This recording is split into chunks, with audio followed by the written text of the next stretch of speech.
지난 겨울은 유난히도 매섭고 추웠던 것 같습니다. 도대체 언제쯤 이 강추위가 끝나나 했는데 오늘 출근하면서 보니 개나리가 슬슬 꽃망울을 피울락 말락 하더라고요. 세상을 얼려버릴 듯한 무시무시한 한파라도 시간이 흐르면 위풍당당한 기세가 꺾여버리는 것을 매년 봄마다 보고 느끼게 되는 것 같습니다. 이러한 자연의 이치를 보면 세상에 영원한 것은 없는 것 같아요.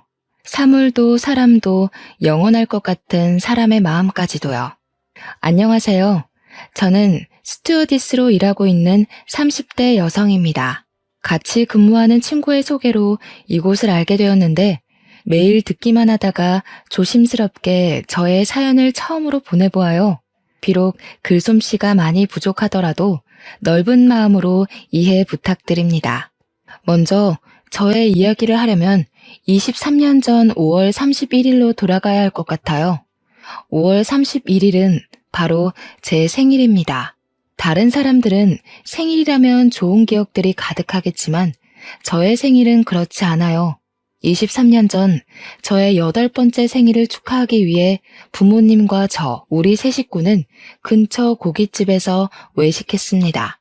그날 고깃집에서 고기도 먹고 제가 좋아하는 초코 케이크에 촛불을 붙이고 생일 축하 노래도 불렀어요. 옆 테이블에 계시던 다른 손님들도 저의 생일을 축하해 주셨고 저는 아주 많이 행복해하며 배불리 식사를 마치고 고깃집에서 나왔는데 그 뒤로는 저의 기억이 없습니다. 나중에 들은 이야기로는 제 생일날 기분 좋게 외식을 하고 가족끼리 손을 잡고 횡단보도를 건너다가 음주운전 사고를 당해서 부모님 두 분 다 돌아가시고 저만 살아남았다고 해요. 당시 저는 고작 8살이었고 너무 충격적이어서 그런지 그날 고깃집에서 부모님과 함께 나온 기억은 있는데 사고 당시의 기억은 하나도 남아있지 않습니다. 기억이 나지 않는 사고 이후 저는 이모부, 이모와 함께 살게 되었어요. 변호사인 이모부와 유명한 영어학원 강사인 이모는 결혼한 지 꽤 되었으나 아이가 없었습니다. 길을 가다가 모르는 아이를 보아도 눈을 떼지 못할 정도로 두 분 다 아이를 정말 좋아했지만 끝내 아이는 생기지 않았어요. 아이가 없던 두 분은 저를 딸로 생각하기로 다짐하시고 하루아침에 부모님을 잃고 혼자가 된 저를 친딸처럼 대해주셨답니다. 저는 이러한 두 분의 적극적인 지원과 보살핌 속에 무사히 중학교를 졸업했고 고등학교 때도 꽤 좋은 성적을 얻을 수 있었어요. 수능 성적도 나쁘지 않아서 수도권의 꽤 유명한 4년제 대학교 영문학과와 지방의 4년제 대학교 영문학과 두 곳에 합격하였습니다. 수도권 영문학과는 꽤 좋은 학교이지만 학비가 비싸기로 유명한 곳이었고 지방의 대학교는 4년 전액 장학금을 받고 입학할 수 있었어요.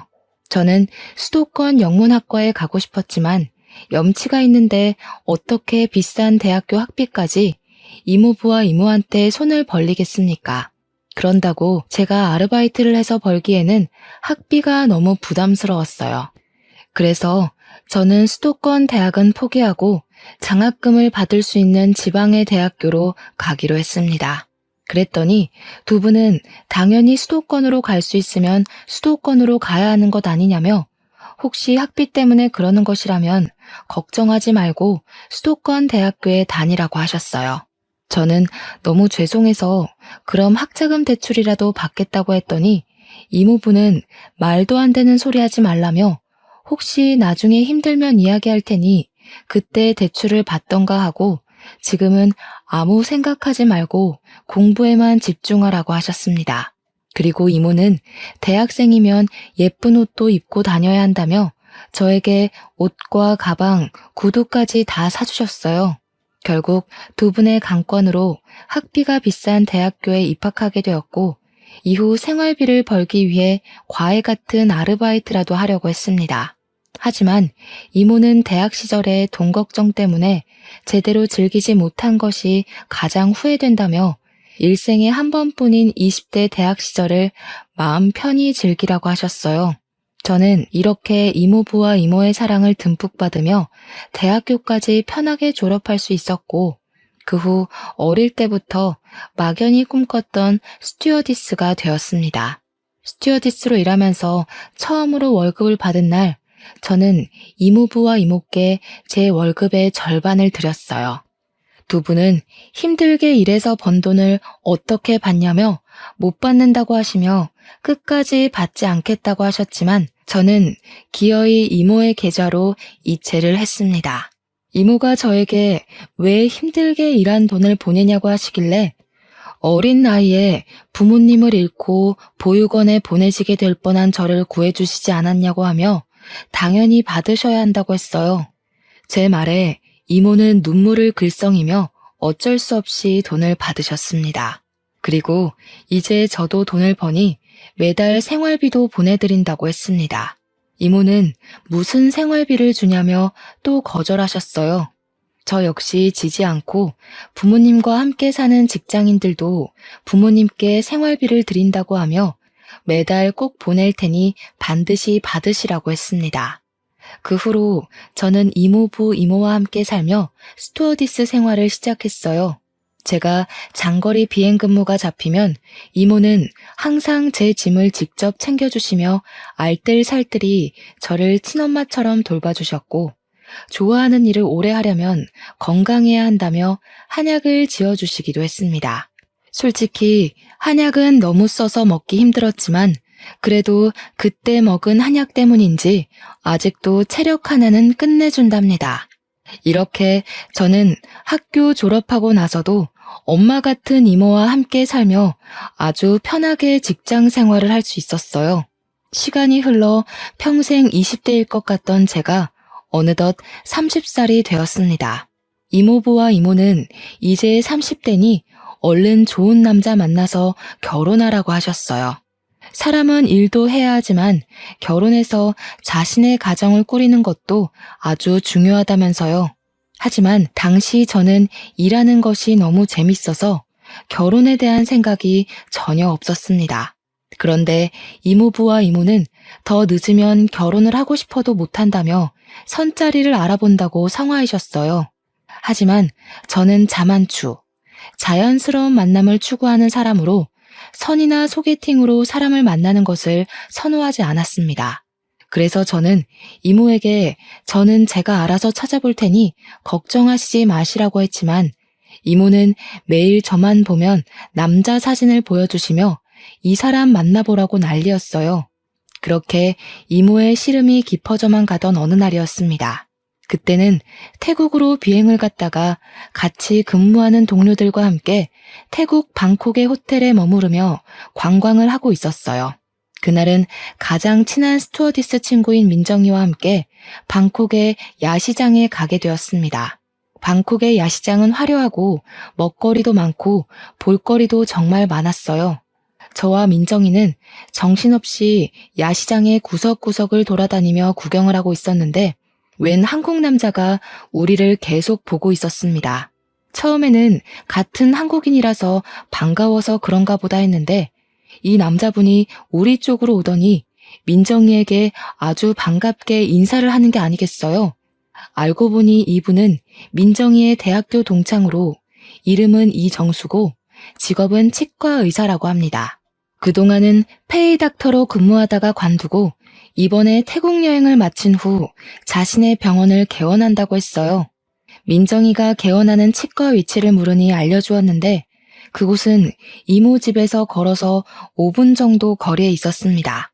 게다가 정수 씨는 이번에 치과를 개원하며 제가 사는 집 근처에서 자취를 시작했더라고요. 민정이는 태국에서 동네 주민을 만났다며 이참에 둘이서 친해지라고 했고 저와 정수 씨는 민정이의 성화에 연락처를 주고받게 되었습니다. 그렇게 태국에서 처음 만난 우리는 한국에 와서도 종종 연락했어요. 제가 비행이 없는 날이면 치과 근처에서 함께 밥도 먹고 술도 먹으며 시간을 보냈습니다. 그렇게 몇 번 만나다 보니 자연스럽게 정수 씨에 대한 호감이 생겼어요. 사실 저는 의사에 대한 이미지가 그다지 좋지 않습니다. 물론 좋으신 의사 선생님도 있겠지만 제가 그동안 본 의사 선생님 대부분은 궁금한 점이 있어서 이것저것 물어보면 항상 귀찮고 무시하는 투로 대답을 하셨거든요. 그래서 정수 씨도 직업이 치과 의사라길래 크게 다르지 않으리라고 생각했는데 만나면 만날수록 사람이 참 겸손하고 언행이나 행실이 참 바르더라고요. 정수 씨 역시 제가 싫지는 않았는지 우리는 더 자주 만나고 자주 연락하게 되었고 그러다가 자연스럽게 연인이 되었습니다. 그렇게 1년의 시간이 지났어요. 봄, 여름, 가을, 겨울 그리고 다시 봄이 될 동안 만난 정수 씨는 한결같이 친절하고 자상했고 항상 저를 웃게 만들어 주었습니다. 정수 씨는 그동안 일만 하고 사느라 결혼 생각이 하나도 없던 저에게도 결혼하고 싶은 마음이 들게 하는 참 멋진 사람이었어요. 정수 씨도 저의 생각과 크게 다르지는 않았는지 우리는 종종 결혼하자는 이야기를 했고 저는 본격적인 결혼 준비를 하기 전 저의 집안 사정을 다 솔직히 말해야겠다고 생각했습니다. 평소처럼 제가 비행이 없던 날 동네 밥집에서 함께 밥을 먹고 간단히 맥주를 마시기 위해 호프집을 갔어요. 그곳에서 저의 어린 시절 부모님을 잃은 일부터 지금은 이모부, 이모와 함께 사는 것까지 다 이야기를 했습니다. 막상 저의 이야기를 하니 속이 후련하기도 하면서 어떻게 저를 생각할까 긴장도 되고 떨리더라고요. 정수 씨는 저의 이야기를 다 듣고 제 손을 꼭 잡더니 그동안 참 힘들었겠다고 하며 결혼하면 이모부, 이모는 자신의 부모님처럼 잘 모시겠다고 했습니다. 그러면서 정수 씨도 본인의 집안 이야기를 꺼냈어요. 정수 씨는 부모님이 다 계시기는 하지만 아버지가 20년 정도 전 5월에 큰 사고가 있으셔서 5월만 되면 우울증에 심하게 걸리신다고 합니다. 제가 혹시 무슨 사고냐고 물어보니 정수 씨가 하도 어릴 때라 잘 기억은 나지 않고 다만 사고 이후에 한동안 집에 안 계셨다고 해요. 정수 씨가 당시 엄마에게 아버지 어디 가셨냐고 물어도 가르쳐 주지 않으셔서 지금까지도 정수 씨는 당시 아버지가 무슨 사고를 겪었는지 그때 왜 없으셨는지 전혀 모른다고 합니다. 그러다가 정수 씨가 중학교 정도 되었을 때 아버지가 다시 오셨는데 아버지가 많이 야위어지시고 몸이 많이 안 좋아졌다고 해요. 그 뒤로 아버지는 친형, 즉 정수 씨의 큰아버지가 운영하는 회사에서 함께 일하고 있는데 건강상의 문제로 한 달에 절반만 출근하셔서 돈을 많이 벌지는 못한다고 합니다. 이렇게 아버지가 가장의 역할을 하시지 못할 동안 정수 씨의 어머니는 아들을 먹여 살리기 위해 온갖 일을 다 하셨다고 해요. 처음에는 아는 분 밑에서 식당 일을 하셨다가 지금은 고급 식당을 운영하고 계시는데 한 달에 순이익이 500만 원 정도 나온다고 합니다. 제가 정수 씨에게 어머니가 참 멋지신 분이라고 하자 정수 씨는 엄마가 대단하시기는 하지만 온갖 모진 일을 다 겪으셔서 좋게 말하면 강인하시고 나쁘게 말하면 많이 드세고 억세지셨다고 말했어요. 그래서 만나게 되면 놀랄 부분도 있겠지만 정수 씨가 잘 막을 테니 자신을 믿고 조금만 이해해달라고 했습니다. 저는 저만큼이나 힘든 가정에서 살아온 정수 씨를 보며 더 깊은 호감을 느끼게 되었고 정수 씨 역시 이런 가정 형편에서 자란 저라도 싫지는 않았는지 하루라도 빨리 각 가정에 정식으로 인사드리기로 했어요. 그날 밤 제가 결혼할 사람이 있다고 이모부와 이모한테 말씀드리자 드디어 남자친구가 생겼냐며 당장 주말에 초대하라고 하셨습니다.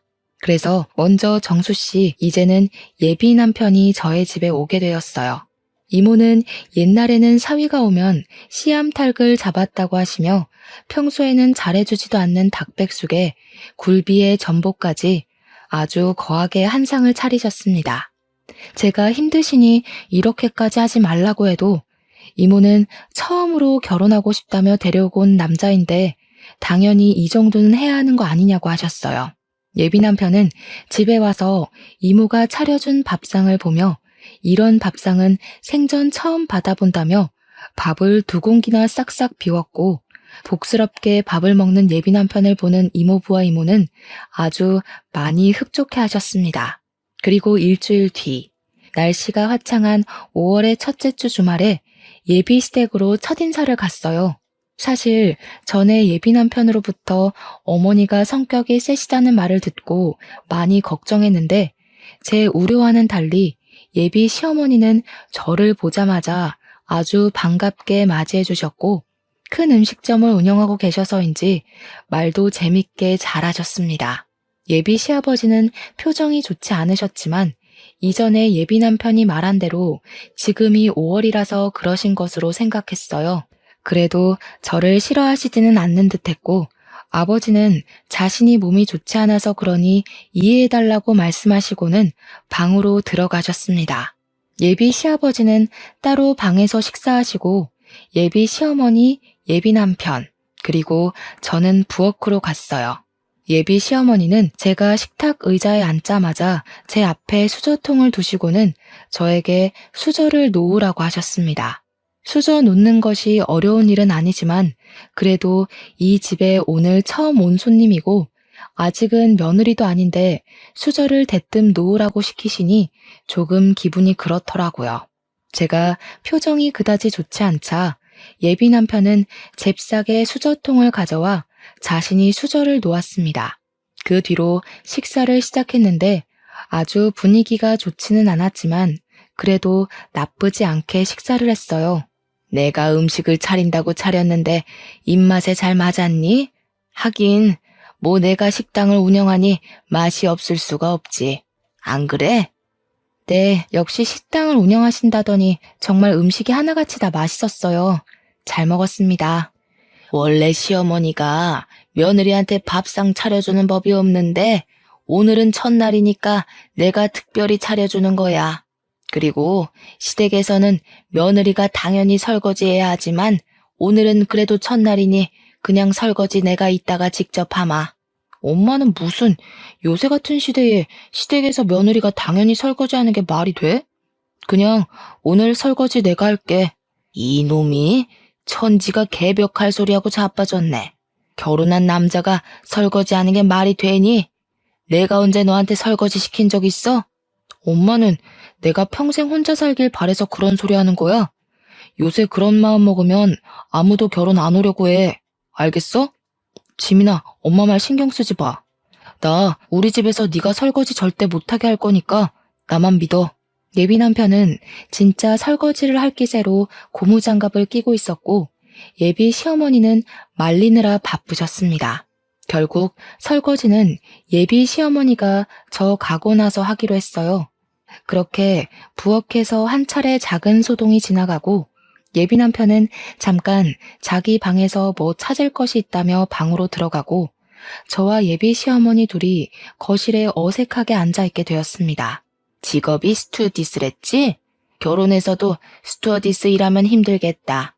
그냥 아예 결혼하기 전에 일을 관두는 건 어때? 아무래도 스튜어디스는 일정 시간에 출퇴근하는 것도 아니고 비행기 솔직히 그다지 안전하진 않잖아. 사고로 더 나면 어떡해? 저는 대학교 졸업하고 계속 스튜어디스로 일했었고 제 일에 자부심도 있고 재미도 있어서 전 할 수 있는 한 최대로 일하고 싶어요. 임신 중에는 무급이기는 하지만 휴직하고 아기 출산 후 복직할 수도 있고 꼭 비행 아니더라도 지상에서도 근무할 수 있어요. 그럼 너는 결혼하고 나서도 계속 스튜어디스 일하겠다는 거야? 좋은 대학 나왔다길래 똑똑한 줄 알았더니만 말귀를 하나도 못 알아먹네. 결혼한 유부녀가 비행한답시고 여기저기 쏘다니고 외박하는 게 말이 되니? 그럼 우리 정수 밥은 누가 차리라고? 게다가 스튜어디스 하면 짧은 치마 입고 다리 내놓고 몸매 훤히 드러나는 옷 입고 다니잖아. 그게 무슨 천박한 짓이니? 나는 내 며느리가 그런 옷 입고 다니는 거 절대 못 본다. 그러니 결혼하면 아예 결혼하기 전에 스튜어디스 때려치워. 저는 그동안 제가 스튜어디스가 된 것에 대해 한 번도 후회한 적이 없었고 자랑스럽게 생각했습니다.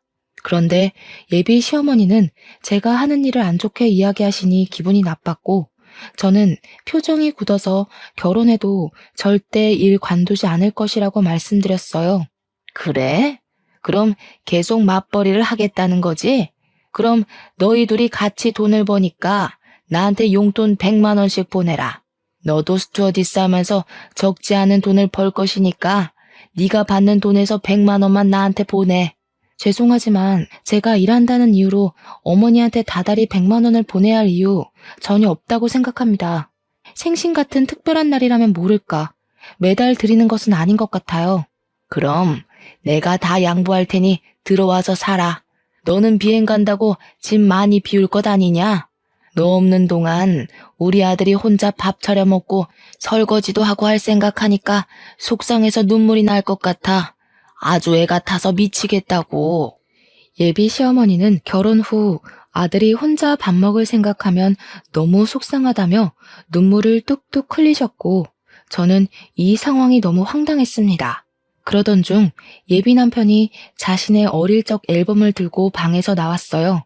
예비 남편은 저에게 자신의 어릴 적 사진을 보여주려다가 울고 있는 어머니를 보더니 무슨 일이냐고 물었습니다.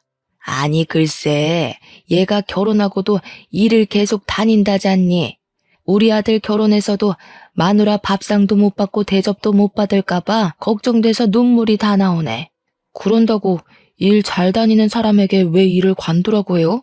요새는 예전과 달라서 맞벌이 해야만 하는 시대라고요.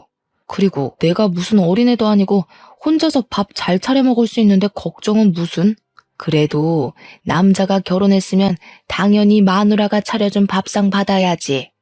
결혼한 남자가 직접 밥상 차려서 먹는 것이 말이 되니? 원래 마누라의 본분은 남편의 밥을 정성껏 차리며 내조해야 하는 거야. 지민이가 마누라의 본분을 지키려면 회사를 관둬야 하지 않겠어? 말씀 중에 죄송한데요. 저는 제가 정수 씨의 보호자가 되는 것도 아니고 제가 왜 정수 씨의 밥상을 차려줘야 하는지 도무지 모르겠네요. 물론 제가 일을 하고 있지 않으면 회사에서 일하는 남편을 위해 정성껏 밥상을 차려줄 수도 있죠.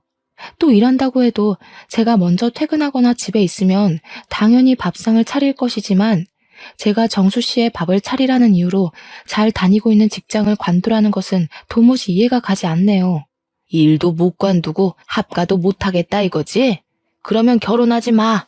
너희 둘 결혼 절대 허락 못 해. 그리고 너는 어른이 말하면 그냥 네 할 것이지 두 눈 똑바로 뜨고 꼬박꼬박 말대꾸하는 거 보면 인성이 아주 글러먹었어. 제가 어머니의 뜻대로 하지 못하겠다고 하자 어머니는 결혼을 허락하지 않겠다고 하셨고 저는 이런 어머니를 도무지 시어머니로 모실 수 없을 것 같아 결혼 못하겠다고 하고 그 집을 혼자 나왔습니다. 예비 남편은 제가 나가자마자 바로 따라 나서며 저를 붙잡았어요. 저는 예비 남편에게 어머니의 요구 단 하나도 들어드릴 수 없을 것 같아서 우리 헤어져야겠다고 했습니다. 그러자 예비 남편은 길거리에서 무릎까지 꿇으며 빌었어요. 물론 예비 남편은 정말 좋은 사람이었으나 사실 결혼이 당사자끼리만 좋다고 무작정 할 수 있는 것은 아니잖아요. 그래서 마음이 아프지만 울먹이며 매달리는 예비 남편을 뒤로하고 집으로 돌아갔습니다. 집에 오니 이모와 이모부가 오늘 어땠는지 물어보시길래 예비 시어머니에 대해 솔직히 말씀드렸어요. 이모는 아무리 예비 남편이 좋은 사람이라도 시어머니 자리가 그 모양이면 결국 이혼할 수밖에 없다며 힘들겠지만 잘했다고 하셨습니다. 이렇게 저는 예비 남편과 끝이 날 줄 알았어요. 그런데 다음 날부터 예비 남편은 퇴근 후 매일 우리 집에 찾아와 저와 이모, 이모부까지 설득하기 시작했습니다. 죄송하다고 빌기도 하고 원하면 어머니와 연을 끊겠다고까지 했어요. 어머니와 연까지 끊겠다는 예비 남편을 보니 마음이 아프기도 하고 미안하기도 했습니다. 다시 만나볼까도 생각했지만 어머니와 연 끊고 저와 함께 사는 예비 남편을 보면 저 역시 마음이 편치 않을 것 같아 마음을 굳게 먹고 예비 남편에게 연락이 와도 일부러 매몰차게 대했어요. 그렇게 일주일이 지났습니다. 그날은 주말이지만 스케줄이 없어서 모처럼 이모부, 이모와 함께 푹 쉬는 날이었어요. 집에서 쉬고 있는데 모르는 번호로 전화가 와서 받아보니 예비 시어머니가 기니 할 말이 있으니 만나자고 했습니다. 솔직히 만나기 싫었지만 하도 통사정을 하셔서 어쩔 수 없이 근처 카페에서 만나기로 했어요. 예비 시어머니는 저를 보자마자 그때는 정말 미안했고 스튜어디스가 그렇게 멋진 일을 하는지 몰랐다고 했습니다. 그러면서 우리 아들 정수가 지민이 너만을 원하니 결혼시키겠다고 하셨어요. 일도 계속 다니고 합가하자는 말도 하지 않을 테니 그저 둘이 잘 살라고 하셨고 어머니의 사과에 마음이 풀린 저는 예비 남편과 결혼하기로 다시 생각했습니다. 제가 예비 시어머니한테 사과를 받았다고 하니 이모와 이모부 역시 결혼을 반대하지 않으셨고 우리는 바로 상견례 날짜를 잡았어요. 상견례 날 예비 시어머니는 구석에 앉아 아무 말도 하지 않았고 예비 시아버지만 이야기하셨습니다. 사실 이전에 사건들이 있어서 걱정을 많이 했지만 생각보다 분위기는 좋았어요. 이모부는 평소에는 말이 많지 않지만 그날은 저에 대한 칭찬을 엄청 하셨고 저는 너무 쑥스러웠습니다. 그런데 자꾸 이모가 예비 시아버지가 어디선가 많이 뵌 것 같다고 했어요. 예비 시아버지도 이모를 보며 어디선가 뵌 것 같은데 어딘지 모르겠다고 했습니다. 이모부는 아무래도 사돈이 될 운명이라서 서로 알아보는 것 같다며 웃어 보이셨어요. 그렇게 좋은 이야기가 오가다가 우리의 신혼집과 예단에 관한 이야기가 나왔습니다. 우리의 신혼집은 예비 시어머니의 명의로 된 오피스텔로 하기로 했어요.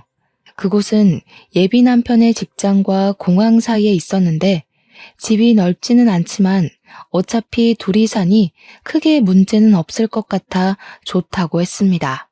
우리 며느리 성격이 아주 시원시원해서 좋네. 그럼 저희 쪽에서 집을 마련했으니 예단비를 좀 받았으면 해요. 얼마 전에 내 친구가 아들 결혼시키며 며느리한테 예단비 2억에 골프 회원권에 명품 가방까지 받았다더라고요. 저는 염치가 있어서 다른 것들은 바라지 않고 그저 예단비 2억만 보내주세요. 그래도 제 아들 자식이 치과 의사인데 이 정도는 받아야 하지 않겠어요? 예비 시어머니의 말에 예비 시아버지와 예비 남편이 당황한 표정을 지었어요.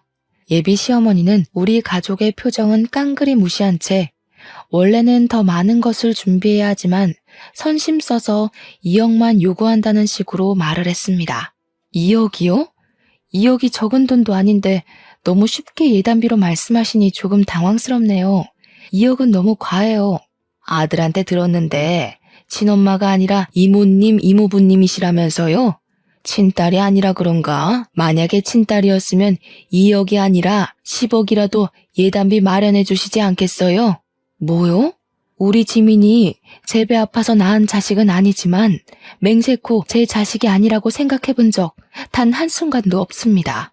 그리고 제가 신혼집 알아보면서 신혼집으로 주신다는 그 오피스텔 시세도 알아봤었는데 8천만 원 정도 하는 것으로 알고 있어요. 거기에 맞춰서 예단을 준비할 테니 그리 아세요. 지민이는 일 관두고 집에 들어와서 살라니까 그것도 싫다 그러더니 예단비 2억도 싫다는 것이에요? 이 집은 이모나 지민이나 고집불통인 집구석이네요. 이렇게 고집불통이니 팔자가 사납지 사나워. 뭐라고요? 지금 그 말 무슨 뜻으로 하시는 거예요? 무슨 뜻이라뇨? 글자 그대로 팔자 사나운 집안이라고요. 이렇게 팔자가 사나우니 한날 한시에 제 어미랑 아비가 다 돼진 것이죠. 이런 팔자 사나운 집에 우리 아들 장가 못 보내겠네요. 사랑하는 우리 아들도 팔자 사나운 년 만나서 죽어버리면 어쩐답니까? 예비 시어머니의 기가 막힌 말에 이모부와 이모는 말 그대로 눈이 뒤집혔습니다. 특히 이모가 화가 많이 나셔서 큰 소리로 대판 싸우고 난리가 났고 상견례 자리는 순식간에 싸움터로 변했어요. 예비 남편은 이모부와 이모 그리고 저에게 무릎까지 꿇고 엄마 때문에 죄송하다고 말하며 빌었습니다.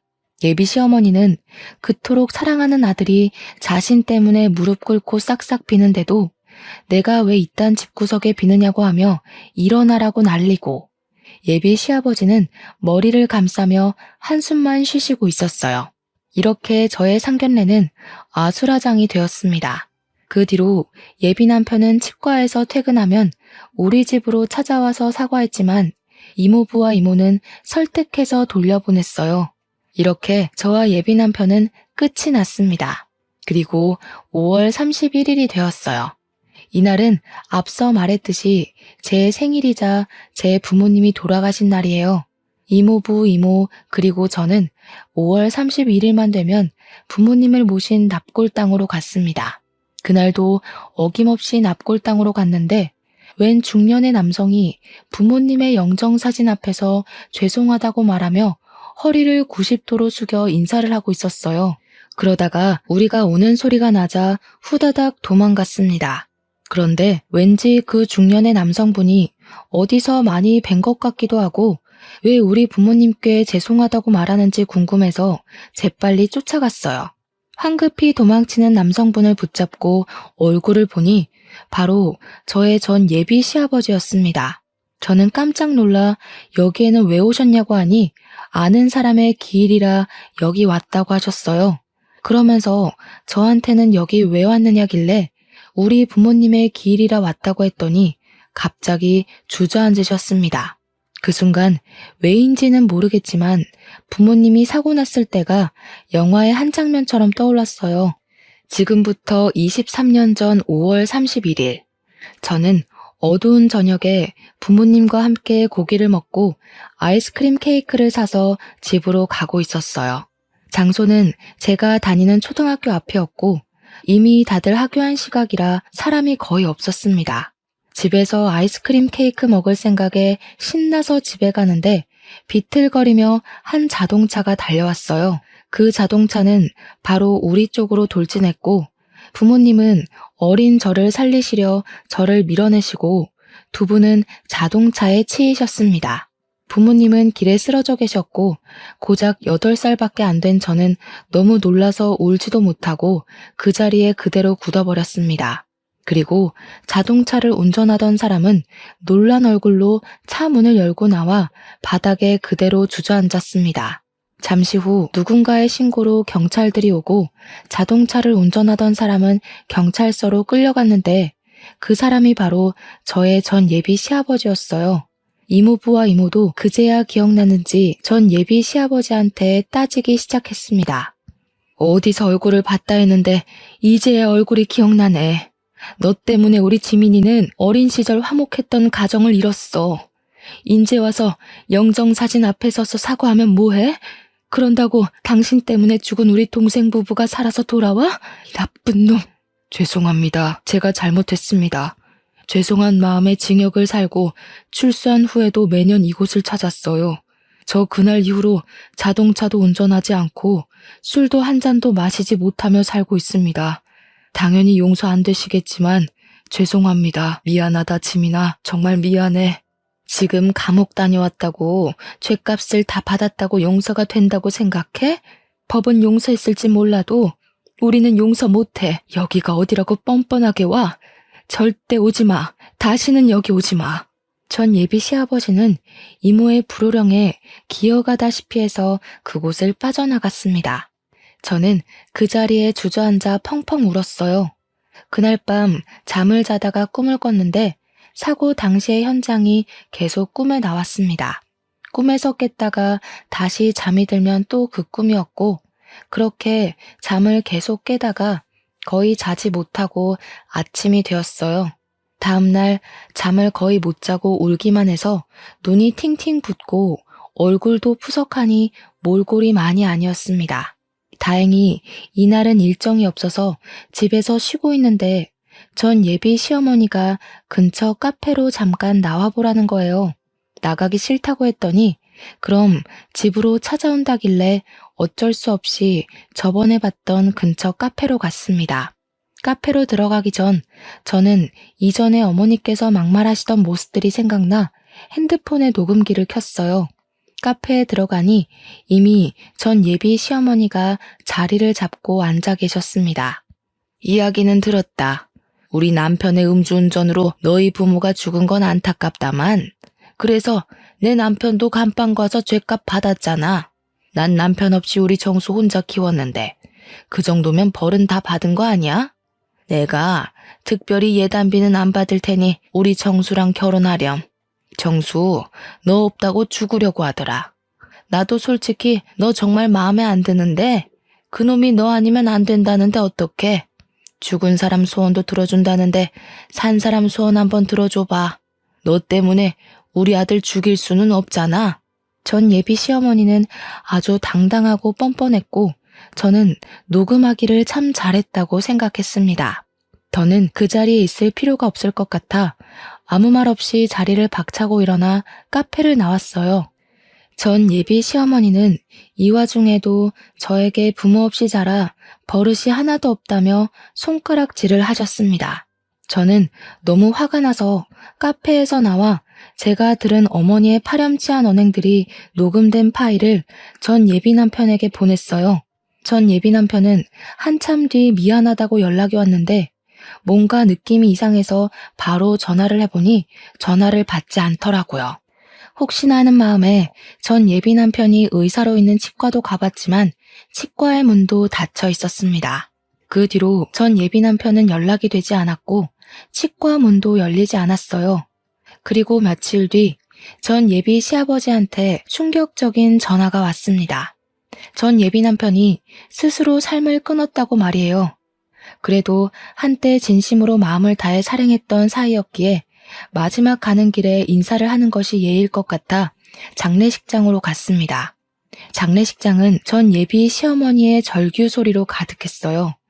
제가 신발을 벗고 안에 들어서자 전 예비 시어머니는 굶주린 맹수처럼 저에게 달려들었습니다.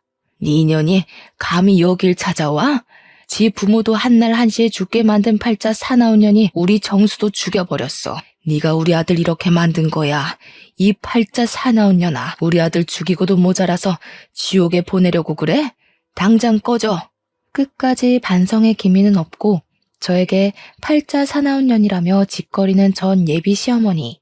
아니, 그 늙은 아줌마의 면상을 보니 더는 화를 참을 수가 없었습니다. 그래서 사람들이 있든 말든 늙은 아줌마의 뺨따기를 있는 힘껏 갈겼어요. 딸뻘인 제가 자식을 잃고 오열하는 사람의 뺨따기를 때리는 것을 보고 사람들이 저를 손가락질하며 웅성대기 시작했습니다. 저는 그들이 그러든 말든 신경 쓸 겨를이 없었어요. 당신 아들이 죽음을 선택한 건 다 당신의 뻔뻔한 태도 때문이야. 자기가 아들을 죽여놓고 어디서 내 탓을 돌려? 이봐 아줌마, 제발 정신 좀 차려. 그딴 식으로 사니까 당신 주변 사람들 다들 힘들어하잖아. 아니야? 뭐?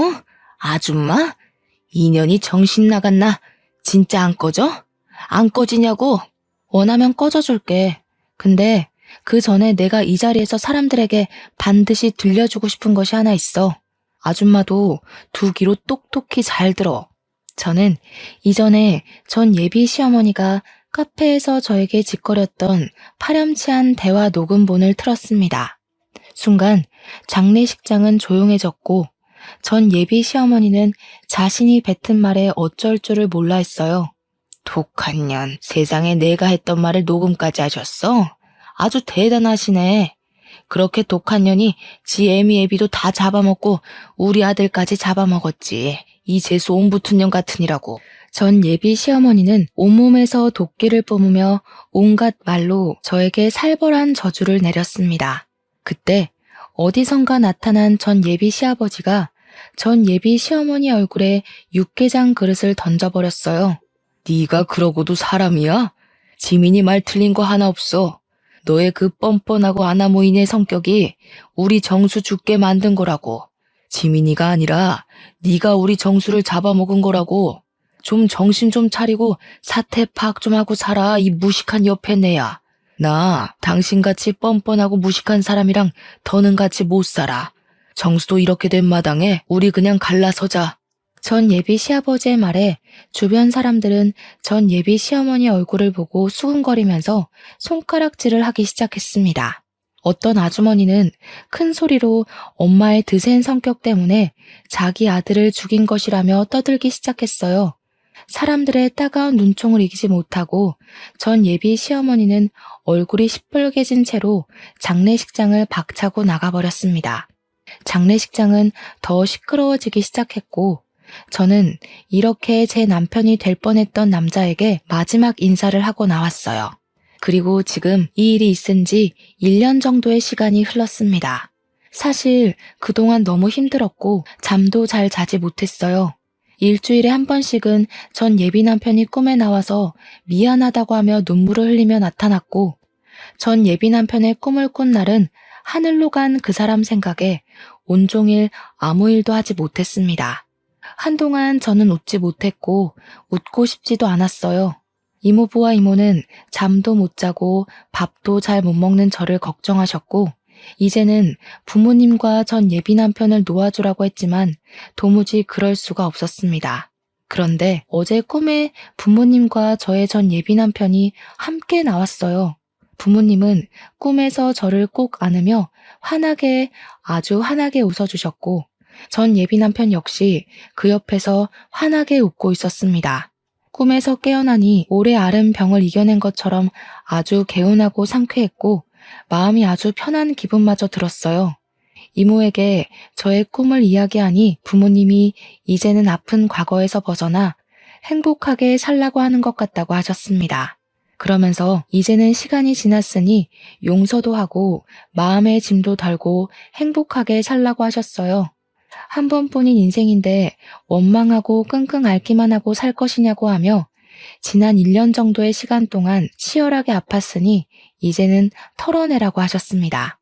물론 부모님을 죽음에 이르게 했던 사람을 평생 잊을 수는 없겠지만 이모의 말을 들으니 저의 전 예비 시아버지가 조금은 용서가 되었어요. 그래서 이제는 아픈 과거를 잊고 행복하게 살아보려고 합니다.